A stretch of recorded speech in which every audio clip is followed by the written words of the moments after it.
Hello बच्चों, कैसे हैं आप सभी लोग। हम लोग आ गए हैं क्लास 10th के चैप्टर 5 पर, जिसका नाम है अर्थमेटिक प्रोग्रेशन। आज हम लोग करने वाले हैं एक्सरसाइज 5.2 का question number 8। Okay, CBSE new NCERT book, subject mathematics है। ठीक है, देखिए ये क्वेश्चन अगर ध्यान से, आप सबसे पहले ध्यान से पढ़ना होता है क्वेश्चन को। मैं इसलिए बोल रहा हूँ क्योंकि क्वेश्चन को पढ़ेंगे तभी आप क्वेश्चन को समझ पाएंगे, तभी क्वेश्चन को आप आसानी से सोल्व कर पाएंगे। ठीक है, अब क्वेश्चन को ध्यान से क्यों पढ़ना चाहिए वो भी मैं अभी आपको दोबारा से बताता हूँ। क्वेश्चन को पढ़ लेते हैं पहले। ठीक है, an AP consists of 50 terms, of which third term is 12 and the last term is 106. Find the 29th term। अगर आप ध्यान से देखो तो ये क्वेश्चन जो है वो जो हमने लास्ट क्वेश्चन किया था लास्ट वीडियो में 7th वाला, उसके जैसा ही है।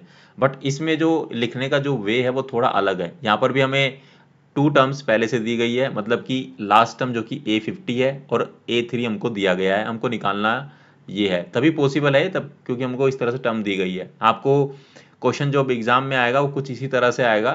ठीक है, कंफ्यूजिंग रहता है बट आपको कंफ्यूज नहीं होना है। ठीक है, सो सिंपल है। हमको A3 दिया गया है, A3 दिया गया है 12। अच्छा, कितने बच्चे ऐसे हैं जिन्होंने ये क्वेश्चन खुद से ट्राई करा। अगर आपके स्कूल में ये वाला चैप्टर चल रहा होगा तो कितने बच्चे ऐसे हैं जिन्होंने ये वाला क्वेश्चन खुद से ट्राई करा था। अगर आपने ट्राई किया है और सही आंसर भी आया है तो कमेंट सेक्शन में जरूर लिखें। ठीक है, सो A3 हमको दिया है विच थर्ड टर्म इज 12, वो हमने लिख लिया है। A50 जो कि टोटल ही टर्म इसमें 50 है। ठीक है, उसमें और लास्ट टर्म दिया 106, मतलब A50 हमको 106 दिया है। ठीक है, इससे यही समझ में आता है। Find the 29th term. हमको निकालना है 29th टर्म, हमको निकालना है A29 हमको निकालना है। अगर A29 आपको निकालना है तो आपको पता है कि आपके पास A होना चाहिए जो कि फर्स्ट टर्म होती है AP की, और डी होना चाहिए, डी पता होना चाहिए जो कि कॉमन डिफरेंस होता है किसी भी एपी का।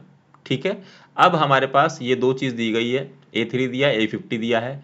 हम लोग सिंपल फॉर्मूला लगाएंगे और दो इक्वेशन बनेगी, उसको सोल्व करके और डी की वैल्यू निकालेंगे, देन हमारा A29 आ जाएगा। मैंने आपको वर्बली सब बता दिया, अब हम लोग प्रैक्टिकली करेंगे। ठीक है, सो an का फॉर्मूला जो कि स्टैंडर्ड है वो लिख लेते हैं, a प्लस में n-1। अब तो आपको ये याद हो गया होगा।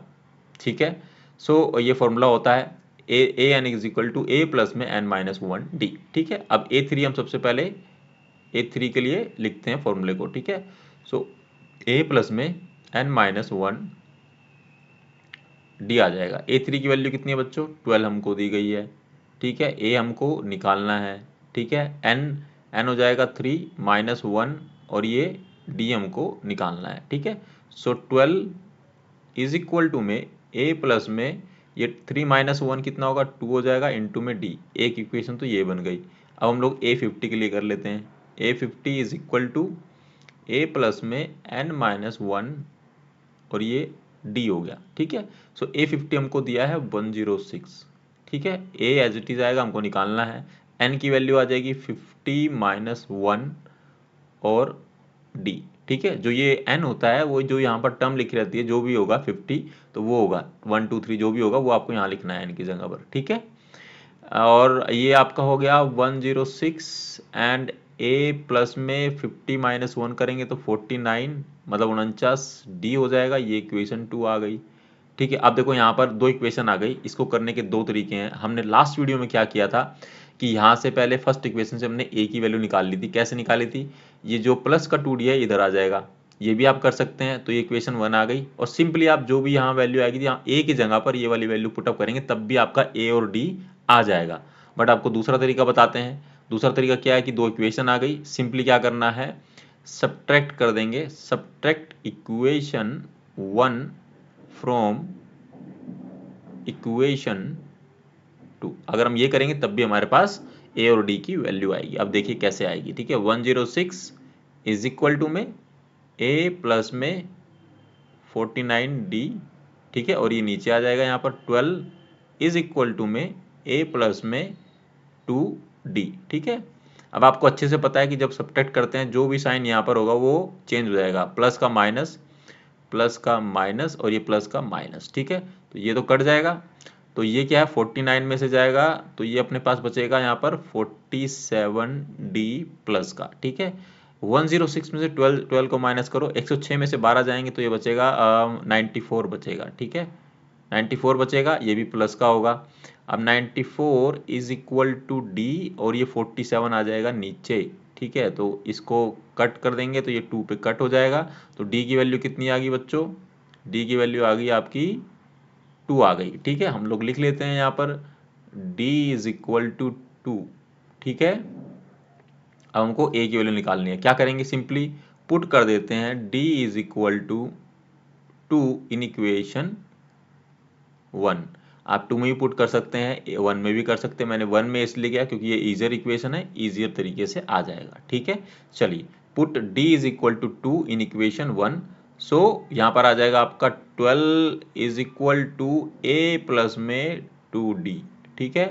सो 12 एज इट इज रहेगा is equal to A plus में ये 2 इंटू में डी की वैल्यू कितनी थी? 2 आई थी, ठीक है। तो ये हो जाएगा कितना बच्चों? ए प्लस में 2 इंटू में 2 4 आ जाएगा इज इक्वल टू 12 आ जाएगा।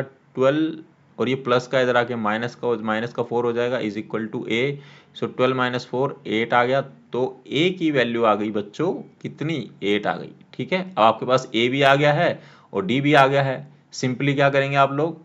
829 अब निकाल लेंगे। आराम से फॉर्मूला लगाइए, ए प्लस में n माइनस 1 डी, ठीक है। सो ए की वैल्यू कितनी है बच्चों?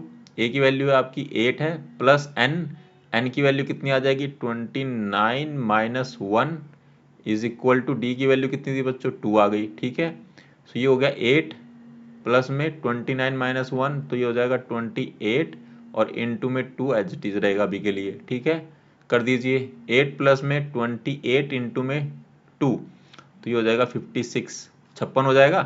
56 प्लस 8 करेंगे तो कितना होगा बच्चों? 64 हो जाएगा, 64 हो जाएगा, ठीक है। सो 829 कितना आ गया आपके पास में? ये आ गया 64। यही आपका क्या है? आंसर है, ठीक है। यही आपको निकालना था, ठीक है। सो बच्चों, क्वेश्चन नंबर 8 एक्सरसाइज 5.2 का यहाँ पर समाप्त होता है। अगर इस क्वेश्चन में कोई भी क्वेरी, कोई समस्या, कोई परेशानी अगर है तो आप कमेंट सेक्शन में पूछ सकते हैं। आपको वीडियो कैसी लगी, क्वेश्चन समझ में आया कि नहीं आया, वो भी आप कमेंट सेक्शन में बता सकते हैं। वीडियो अच्छी लगी तो वीडियो को लाइक करिए, ज़्यादा से ज़्यादा शेयर करो अपने दोस्तों के साथ जो 10th क्लास में पढ़ते हैं, उनकी हेल्प हो सके ताकि, ठीक है। Sharing is always like a helping, ठीक है। शेयर करने से कोई नुकसान नहीं है, आप शेयर कर सकते हैं।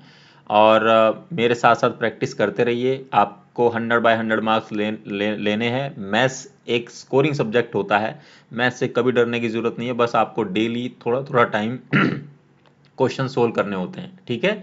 आपसे मिलेंगे अगली वीडियो में जिसमें हम लोग क्वेश्चन नंबर 9 करेंगे। अपना ख्याल रखना। Thank you very very much.